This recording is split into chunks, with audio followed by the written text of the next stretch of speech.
I think that there are several drivers, as I always call them, of Putin's foreign policy. And the first one is the one that he seems to talk about the most, which is, NATO expansion.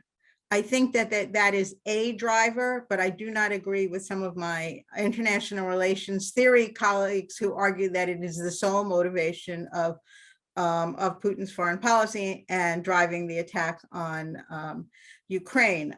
So that's one. A second one, I think, is that Putin is very concerned about Russia's status in the world. Putin longs for the day when either the Tsarist Empire or certainly the Soviet Empire was the other superpower along with the United States.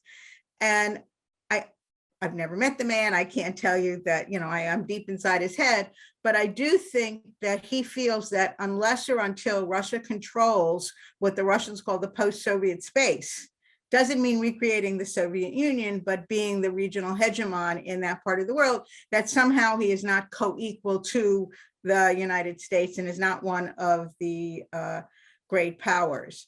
There is also this cultural sort of affinity with the Ukrainians, but think about the irony. He's talking about the Ukrainians as brothers at the same time as he is bombing and killing and attacking their country. His logic is that they are fascists, neo-fascists, what have you, who have captured the levers of state, and the poor Ukrainians are somehow subjugated by them.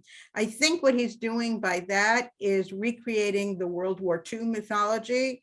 Remember, the Ukrainians in part collaborated with the Nazis because they saw it as a way of throwing off the Soviet yoke at that point. And I think that what Putin is hoping is that for the average Russian, particularly the older average Russian, they will remember the glory days of beating back the fascists, of beating back the Nazis.